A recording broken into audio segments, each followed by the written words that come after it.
الحمد لله وكفى والسلام على عباد الله الذين اصطفى أما بعد فأعوذ بالله من الشيطان الرجيم بسم الله الرحمن الرحيم إن الذين يحبون أن تشيع الفاحشة في الذين آمنوا لهم عذاب أليم في الدنيا والآخرة صدق الله العظيم. وقال النبي صلى الله عليه وسلم كل مولود يولد على الفطرة وأبواه يحودانه أو ينصرانه أو يمجسانه أو كما قال عليه الصلاة والسلام. بزرگان محترم،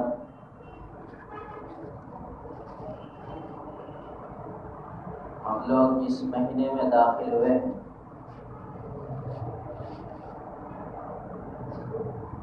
انگریزی اور انگلش کے اعتبار سے اس مہینے کو فروری کا مہینہ کہا جاتا ہے. جس طرح دنیا میں اسلامی اعتبار سے کئی تہوار ہوتے ہیں اور مسلمان اس مہینے کو اچھی طرح جانتے اور پہچانتے ہیں. مثال کے طور پر رمضان المبارک کا مہینہ ایک بابرکت مہینہ ہونے کی وجہ سے اچھی طرح پہچانتے ہیں. اسی طرح شعبان کا مہینہ شب برات ہونے کی وجہ سے مسلمان اچھی طرح یاد رکھتے ہیں. اسی طرح شوال میں عید الفطر ہونے کی وجہ سے پہلی تاریخ کو یاد رکھتے ہیں. ذی الحجہ میں حج اور قربانی کی وجہ سے اچھی طرح یاد رکھتے ہیں.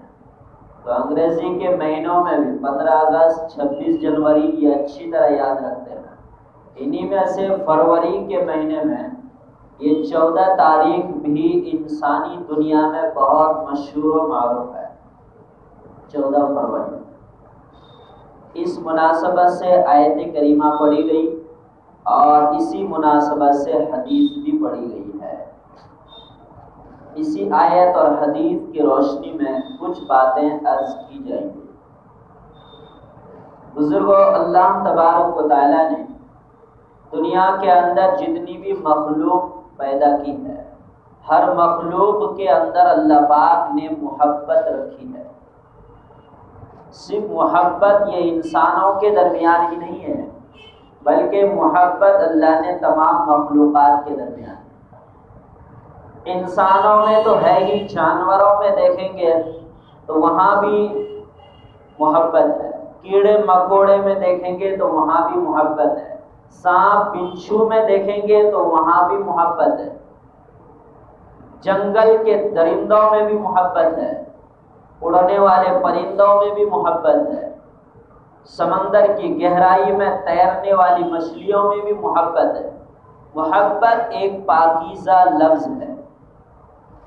محبت ایک پاکیزہ لفظ ہے اور اس پاکیزہ نعمت اللہ پاک نے تمام مخلوقات کے اندر ڈال دیا ہے. جس طرح آدمی کہتا ہے ماں باپ کی محبت، تو محبت ایک پاکیزہ لفظ ہے اور اس کو پاکیزہ ہی رہنے دینا چاہیے. اور جو لوگ اس محبت کے لفظ کو گندا کرنے کی کوشش کرتے ہیں اس کے لیے قرآن کریم میں وعید آئی ہے. چنانچہ آیت کریمہ میں اللہ تبارک و تعالی ارشاد فرماتا ہے ان الذین یحبون ان تشیع الفاحشہ فی الذین آمنوا، وہ لوگ جو ایمان والوں کے درمیان برائیوں کو پھیلانے کی کوشش کرتے ہیں، لہم عذاب علیم فی الدنیا والآخرہ، ان کے لیے دنیا اور آخرت دونوں جگہ دردناک عذاب ہے. محبت کے نام پر ایک انسانی دنیا میں آزادی ہو گئی ہے اور اس پاکیزہ لفظ کو ناپاک طریقے سے استعمال کرنے کی کوشش کرتے ہیں.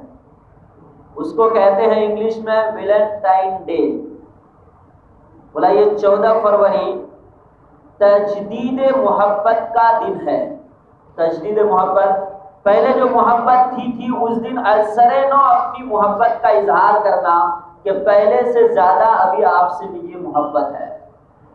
پھر تو تجدید محبت اور اس محبت کی حقیقت اور حیثیت ہر صبح اور شام شریعت اسلام نے انسانیت کو دے دیا ہے کہ جس کے پاس صرف کلمہ ایمان ہے اور اس کے اندر اس کے پاس اسلام اور ایمان کی دولت ہے، تو نبی فرماتے ہیں کہ اگر صبح کو اگر اپنی ماں کو اپنی والدین کو اگر محبت کی نگاہ سے دیکھو گے تو حج مبرور کا ثواب ملے گا. یہ پاکیزہ لفظ ہے. یہ تو ہر دن تجدید محبت کر سکتے ہیں اور ہر وقت تجدید محبت کر سکتے ہیں. ایک صحابی نے سوال کیا، یا رسول اللہ صلی اللہ علیہ وسلم، کیا اگر ہم اپنے والدین کو دن میں 100 مرتبہ دیکھیں تو؟ نبی نے فرمایا کہ اللہ کی رحمت بڑی وسیع ہے کہ 100 مرتبہ حج مبرور کا ثواب ملے گا. اس کو کہتے ہیں تجدید محبت. آج ماں باپ کی محبت ہے، آج رات کو شام کو صبح کو اٹھ کر ایک محبت کی نگاہ ڈالتے ہیں تو تجدید محبت ہو گئی. ازسرِ نو محبت کی ریپیٹ ہو گئی. تو نبی فرماتے ہیں جتنی مرتبہ ریپیٹ کر کے دیکھو گے محبت کی نگاہ سے اپنے والدین کو، اتنی مرتبہ حج مبرور کا ثواب ملے گا. تو اسلام نے تو لفظ محبت کو اتنا پاکیزہ بنایا اور اس کا اتنا نفع دیا ہے، اور دنیا نے اس لفظ کو گندا کر دیا. جبکہ جس کی مناسبت سے یہ دن منایا جا رہا ہے وہ مناسبت والے بھی کہتے ہیں کہ ہمارے سے اس تاریخ کی کوئی مناسبت نہیں ہے.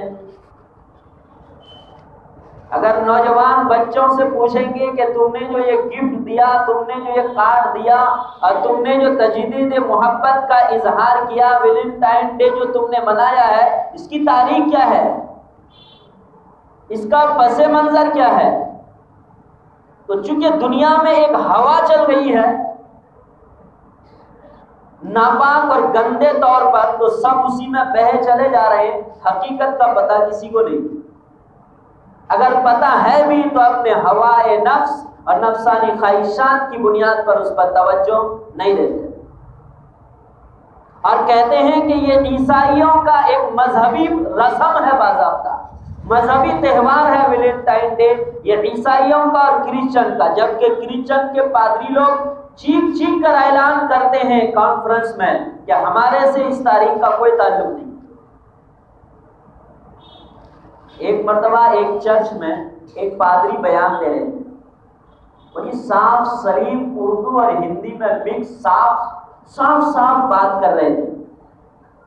پوری بات سمجھ میں آ رہی تھی. تقریباً 35-40 منٹ کا بیان تھا. مکمل بیان میں نے اس کا سنا.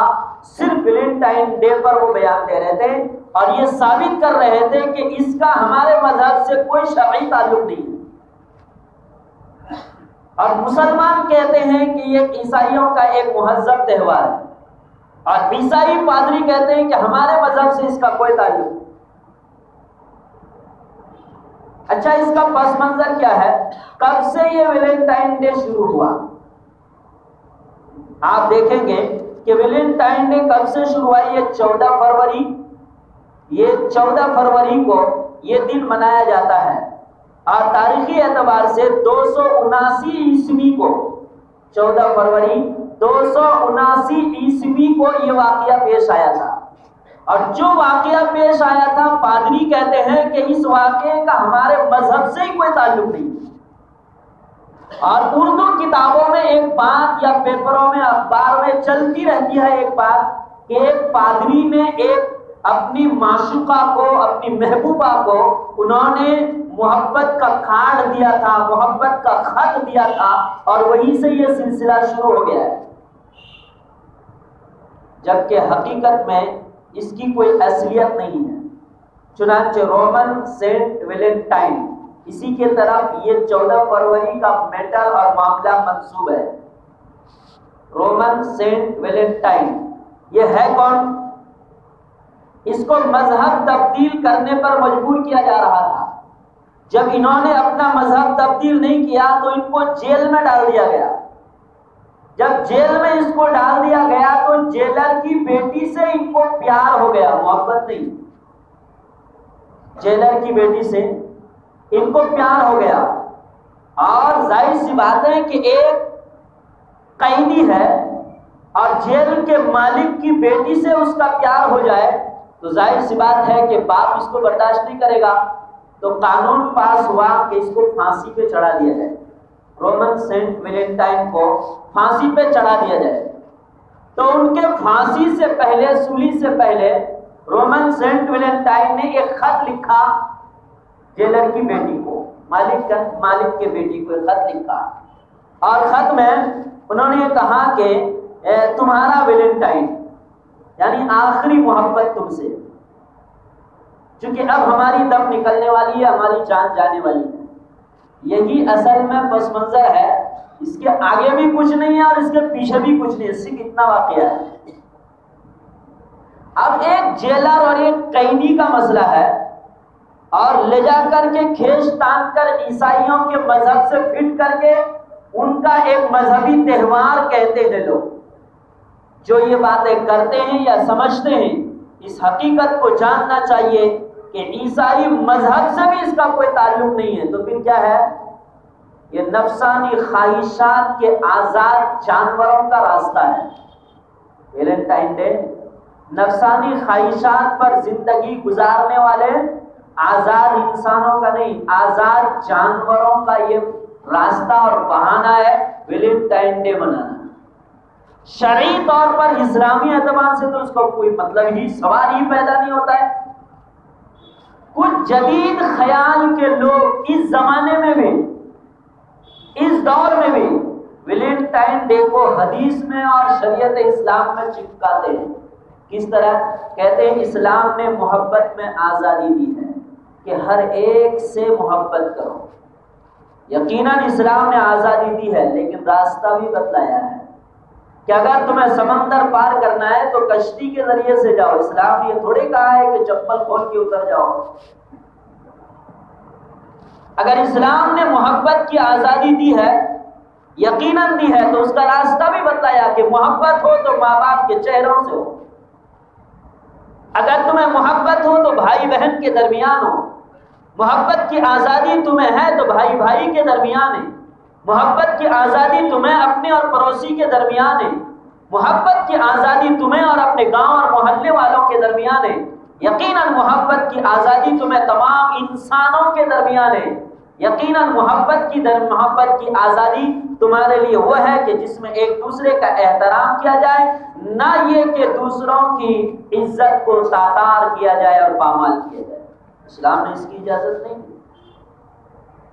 بہرحال یہ ویلنٹائن ڈے کی حقیقت ہے جس کو مسلمان نوجوان بچے بچیاں خفیہ طور پر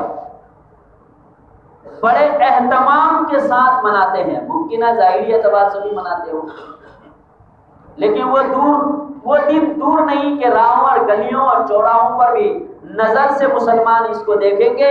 لیکن ہے یہ شرعی اعتبار سے بہت ہی ناجائز اور حرام فعل ہے. یہ کیسے عام ہو گیا دنیا میں؟ میڈیا نے اس کو عام کر دیا. ورنہ جس کے طرف منسوخ کرتے ہیں وہ بھی کہتے ہیں یہ ہمارا تہوار نہیں ہے، اور ہم جو کر رہے ہیں ہمیں اس کا پتہ نہیں کہ یہ آیا کہاں سے. تو اس لیے مورخین نے لکھا ہے کہ نفسانی خواہشات پر زندگی گزارنے والے جانوروں کا راستہ ہے یہ. اسے محبت کے نام پر، محبت کی آزادی کے نام پر انہیں راستہ مل گیا. قرآن میں اللہ فرماتا ہے ان الذین یحبون ان تشیع الفاحشۃ فی الذین آمنوا لهم عذاب علیم فی الدنیا والآخرہ. جو لوگ ایمان والوں کے درمیان اس طرح کی بے حیائی والی باتوں کو پھیلا دیتے ہیں ان کے لیے دردناک عذاب ہے دنیا میں بھی اور آخرت میں. اب اپنی اولاد اور نسل کو تو اس سے بچانا چاہیے. جب بچہ پیدا ہوتا ہے ماں کے پیٹ سے تو بہت ہی سادہ دل پیدا ہوتا ہے. اس کے دل میں کچھ نہیں ہوتا ہے. وہ گناہ کا بھی تصور نہیں جانتا ہے اور نیکی کا بھی تصور نہیں جانتا ہے. اب جو بیج ڈالیں گے وہی وہاں سے پودا اگے گا. تو حدیث میں نبی پاک علیہ السلام نے ارشاد فرمایا، مسلم شریف کی حدیث ہے، کل مولود یولد علی الفطرہ فابواہ یہودانہ او ینصرانہ او یمجسانہ، ہر بچہ ماں کے پیٹ سے جب پیدا ہوتا ہے فطرت اسلام پر پیدا ہوتا ہے، لیکن دنیا میں آنے کے بعد جیسا ماحول ملتا ہے یا تو یہودی بن جاتا ہے یا مجوسی بن جاتا ہے یا پھر وہ نصرانی بن جاتا ہے۔ جیسا ماحول ہوتا ہے اسی ماحول میں ڈھل کر وہ فطرت میں، اسی فطرت میں وہ ڈھا جاتا ہے، گھل مل جاتا ہے۔ اور یہ چیز انسان کے اندر انسانیت باقی رہ سکتی ہے اسی وقت جب کہ حیا باقی رہے، اور اگر حیا باقی نہ رہے تو انسانیت باقی نہیں رہے۔ ایک حدیث ہے، نبی پاک علیہ السلام ارشاد فرماتے ہیں، بخاری شریف کی حدیث ہے، ان مما ادرک الناس من کلام النبوہ اذا لم یستحی فاصنع ما شئت۔ حدیث کا ترجمہ یہ ہے کہ تمام انبیاء علیہ السلام نے اپنی امت کو اس بات سے آگاہ کیا ہے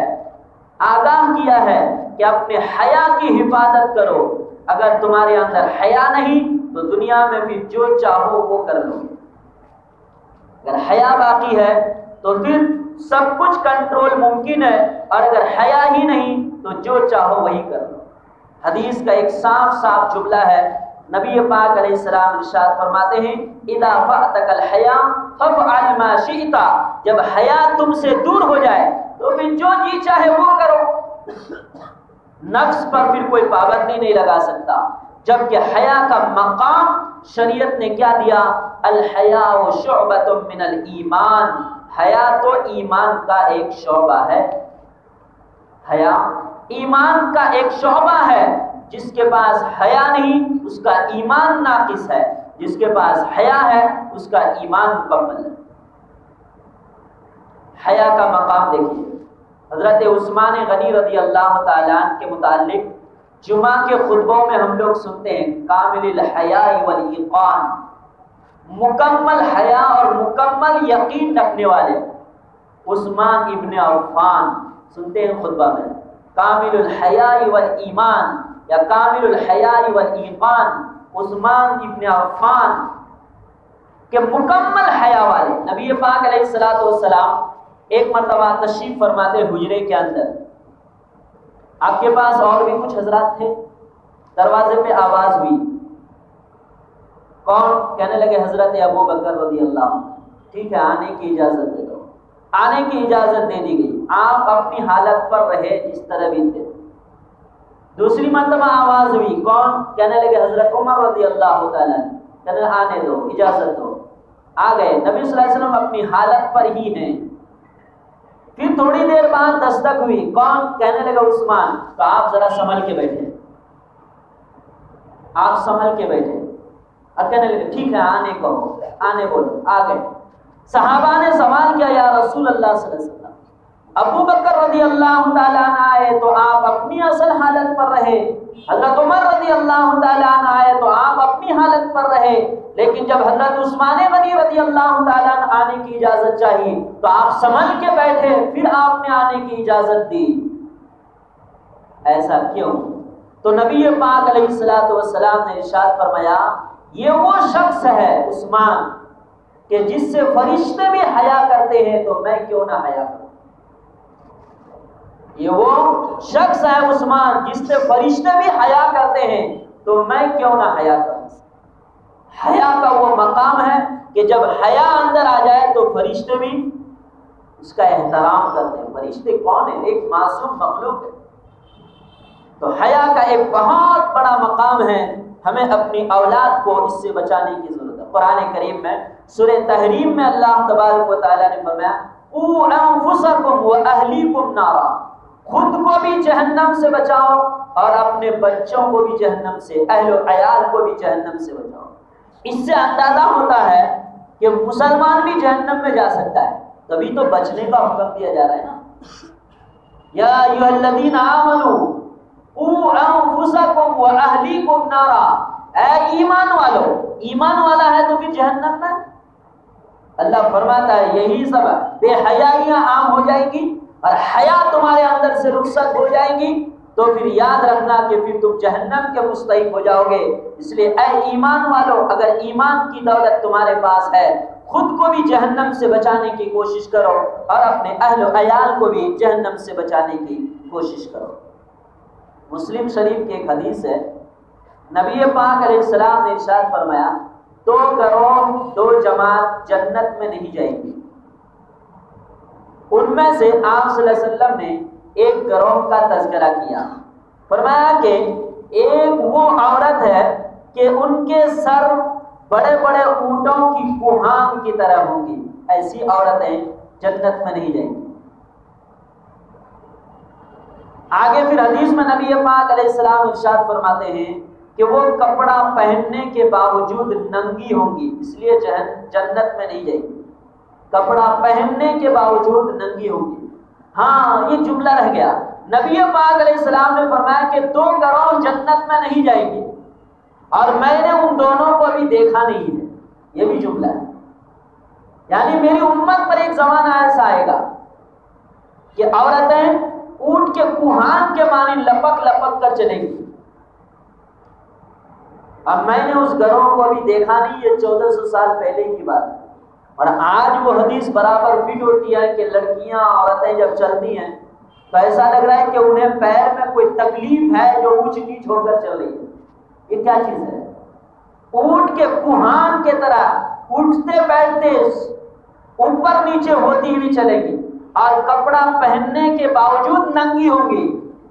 مثال دینے کی ضرورت نہیں، ہر ایک کے ذہن و دماغ میں ہے کہ کیا حدیث کا یہ جملہ آج کے معاشرے کے ساتھ فٹ ہو رہا ہے کہ نہیں، کہ برقع پہن کر بھی ننگی ہے۔ عام کپڑا تو دور کی بات، برقع پہن کر بھی ننگی ہے۔ پھر حدیث میں نبی پاک علیہ السلام ارشاد فرماتے ہیں، خود مائل ہونے والی اور دوسروں کو بھی مائل کرنے والی، خود بھی نکلتی ہے نظریں اٹھا اٹھا کر کون کدھر سے گزر رہا ہے، اور ایسا بنٹن کے نکلتی ہے کہ دوسرے بھی اس پر نگاہ ڈالنے کی کوشش کرتے ہیں۔ اس کو کہتے ہیں مائل ہونے والی اور مائل کرنے والی۔ ایسی عورت جنت میں داخل نہیں ہوں گی۔ یہ کوئی قصہ تو بیان کیا نہیں گیا، یہ فائنل زندگی کا فائنل عدالت سے فائنل حکم ایڈوانس سنایا جا رہا ہے۔ یہ کہیں نا کہ عدالت عظمیٰ سے جس سے بڑا اور کوئی عدالت نہیں، اس عدالت سے فائنل سنایا جا رہا ہے حکم کہ ایسی عورت جنت میں داخل نہیں ہوگی۔ ایک اور حدیث میں نبی پاک علیہ السلام کے متعلق کہ ویلنٹائن ڈے جو کہتے ہیں کہ تجدید محبت کا دن، دیکھیے نبی پاک علیہ السلام نے ایک حدیث ہے، آپ کا عملی حدیث ہے باضابطہ، کہ اس میں نبی پاک علیہ السلام نے اپنی اہلیہ محترمہ کے ساتھ حضرت عائشہ رضی اللہ تعالیٰ عنہا کے ساتھ کیسے محبت کا اظہار کیا۔ یقیناً محبت کا اظہار کریں، لیکن اس کا شریعت نے جو راستہ بتایا ہے، جو جائز اور صحیح طریقہ ہے، اس میں کوئی منع نہیں ہے۔ سنن کبریٰ البیہقی میں یہ تفصیل موجود ہے اس واقعے کی کہ حضرت عائشہ رضی اللہ تعالیٰ عنہا فرماتی ہیں کہ نبی پاک علیہ السلام کا جب جوتے کا تسمہ ٹوٹ گیا تھا تو آپ صلی اللہ علیہ وسلم اس کو سی رہے تھے اور میں چرخہ کاٹ رہی تھی، دونوں بیزی ہیں۔ آپ صلی اللہ علیہ وسلم اپنے جوتے کا تسمہ سی رہے تھے اور میں چرخہ کاٹ رہی تھی، تو اسی درمیان میں اپنا کام کر رہی ہوں اور میں نبی پاک علیہ السلام کے چہرے انور کو دیکھ رہی ہوں۔ تو آپ صلی اللہ علیہ وسلم بڑی مشقت سے آپ اپنے جوتے کا تسمہ سی رہے ہیں، بڑی مشقت سے، تو اس کی وجہ سے آپ صلی اللہ علیہ وسلم کے چہرے کے اوپر پسینے سے آپ صلی اللہ علیہ وسلم شرابور ہو گئے، پسینے کے قطرے ٹپکنے لگے۔ حضرت عائشہ رضی اللہ تعالیٰ عنہ فرماتی ہے کہ موتیوں کے دانے کی طرح آپ صلی اللہ علیہ وسلم کے چہرے انور سے قطرے پسینے کے ٹپک کر گر رہے تھے اور مجھے اتنا حسین لگ رہے تھے میرے نبی کہ میں اپنا کام ہی بھول گئی اور نبی کی طرف دیکھتی رہ گئی۔ جب میں کافی دیر تک دیکھتی رہی تو پیغمبر صلی اللہ تعالی علیہ وسلم اچانک میرے طرف دیکھے اور دیکھ کر فرمایا عائشہ میرے طرف کیا دیکھ رہی ہے؟ تو حضرت عائشہ رضی اللہ تعالی عنہ نے فرمایا کہ یا رسول اللہ صلی اللہ علیہ وسلم جوتا کا تسمہ سیتے ہوئے آپ جو مشقت اٹھا رہے ہیں اور اس پر جو آپ کے چہرے انور سے پسینے کے قطرے ٹپک رہے ہیں کہ اس نے ان پسینے کے قطروں نے مجھے اپنا کام بھلا دیا۔ پھر کہتے ہیں واللہ اس ذات کی قسم جس کے قبضے میں میری جان ہے، اگر ابو کبیر حضلی آپ کے چہرے کے ان قطروں کو دیکھ لیتے تو آپ کے لیے وہی شعر کہتے جو شعر پہلے انہوں نے کہا ہے۔ نبی نے فرمایا عائشہ وہ کون سا شعر ہے، یاد ہے تم کو؟ کہنے لگا ہاں یا رسول اللہ یاد ہے۔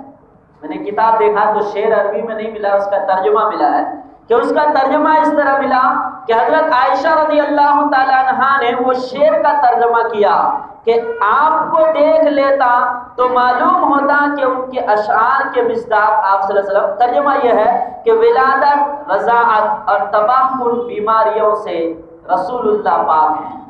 ولادت، رضاعت کی گندگی اور تباہ کن بیماریوں سے رسول اللہ پاک ہے۔ جب تم چہرے کے خطوط کو دیکھو گے تو چمکتے ہوئے چاند کے طرح جھلملاتے ہوئے پاؤ گے۔ تو اردو میں ترجمہ کیا گیا، عربی میں تو الفاظ شارٹ ہوتے کہ اگر وہ کہ نبی کی ذات اقدس کو ہر گندگی سے اللہ نے پاک کیا ہے، اگر وہ آپ کے چہرے کے پسینے کے قطرے کو دیکھ لیتے تو وہ یوں تعریف کرتے جس طرح کے چمکتے ہوئے چاند ہوتے ہیں، اسی طرح آپ صلی اللہ علیہ وسلم کے چہرے انور سے ٹپکتے ہوئے پسینے کے قطرے ہوتے۔ میں تو تعبیر نہیں کر سکتا، وہ تو وہی تعبیر کریں گے جو محبت سے یہ بات کہی ہے یا جس نے اس کا ترجمہ کیا ہے۔ حضرت عائشہ رضی اللہ تعالی عنہا نے جو شعر نبی کے سامنے پیش کیا ہے وہ تو وہی کہہ سکتی ہیں کہ انہوں نے کس محبت سے پیش کیا ہے یہ شعر۔ تو نبی پاک علیہ الصلوۃ والسلام حضرت عائشہ رضی اللہ تعالی عنہا کے اس شعر پر اتنا خوش ہوئے کہ آپ اپنے جوتے کو چھوڑ کر آپ جلدی سے آئے اور حضرت عائشہ رضی اللہ تعالی عنہا کے دونوں آنکھوں کے درمیان بوسہ دے دیا اور نبی کیا فرماتے ہیں سر پہ ہاتھ رکھ کر، کندھے پہ ہاتھ رکھ کر کہ اے عائشہ تمہارے اس شعر سے جو تم نے محبت سے میرے سامنے پیش کی ہے، نقل کی ہے، میرے دل کو اتنا خوشی ہوئی کہ میرے پسینے کے قطرے کو دیکھ کر تو بھی اتنا خوش نہیں کہ تمہاری زبان سے محبت کے شعر کو سن کر میرا دل اتنا خوش ہوا کہ میرے پسینے کے قطرے کو دیکھ کر تیرا دل بھی اتنا خوش نہیں ہوا۔ اس سے اندازہ ہوتا ہے کہ محبت کا بھی کتنا حسین انداز ہوتا ہے۔ یہ ایک پاکیزہ لفظ ہے۔ آدمی محبت کرے تو اپنی بیوی سے کرے، محبت کرے تو اپنی ماں باپ سے محبت کی نگاہ سے دیکھے، محبت کرے تو بھائی بہن سے محبت کرے، محبت کرے تو بزرگوں سے محبت کرے، محبت کرے تو چھوٹے بچوں سے کرے، محبت کرے آدمی تو یتیموں سے کرے، محبت کرے تو اپنے پڑوسیوں کا خیال رکھے، اپنے گاؤں والوں کا، اپنے ملنے جلنے والوں کا پاکیزہ خیال رکھے۔ محبت کرنا منع نہیں ہے، یہ ایک پاکیزہ لفظ ہے۔ اس لیے آخری بات حدیث میں نبی پاک علیہ السلام نے ایک دعا بتلائی ہے کہ انسان کا دل کب کدھر کہاں نہیں بھٹکتا ہے، لیکن اس کو قبضہ اور کنٹرول کرنا یہ اللہ کی طرف سے حکم ہے۔ اس لیے وہ دعائیں یاد کرنی چاہیے جن دعاؤں میں نبی پاک علیہ السلام نے پاکی کا اللہ سے سوال کیا ہے۔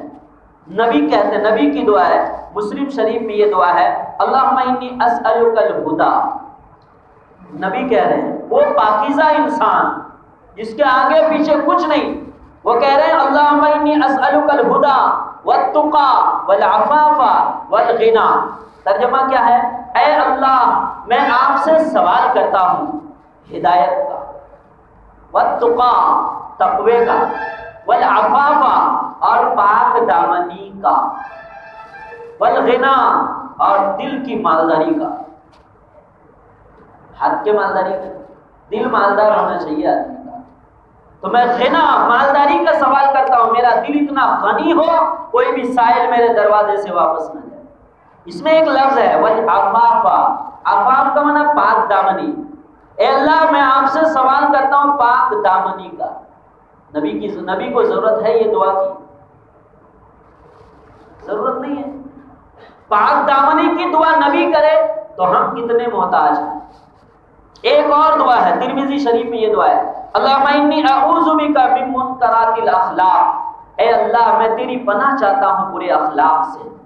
یاد کرنی چاہیے کہ نہیں یہ دعا؟ اللہم انی اعوذ بک من منکرات الاخلاق. اے اللہ میں آپ سے برے اخلاق کی پناہ چاہتا ہوں. والاعمال، برے اعمال سے پناہ چاہتا ہوں. والاہواء، اور برے نفس سے پناہ چاہتا ہوں. والادواء، اور بری بیماری سے، مہلک بیماری سے پناہ چاہتا ہوں. یہ دعائیں یاد کرنی چاہیے حدیث کی کتابوں سے، دعاؤں کی کتابوں سے. خاص طور پر وہ دعائیں جو نبی صلی اللہ علیہ وسلم نے مانگی ہے، وہی الفاظ اگر ہوں تو اس کا اثر ہی کچھ ہوتا ہے، اس کی برکتیں ہی کچھ ہوتی ہے، اس کی نورانیت ہی کچھ اور ہوتی ہے. دعا کرتے ہیں اللہ تعالیٰ ان کی توفیق عطا فرمائے.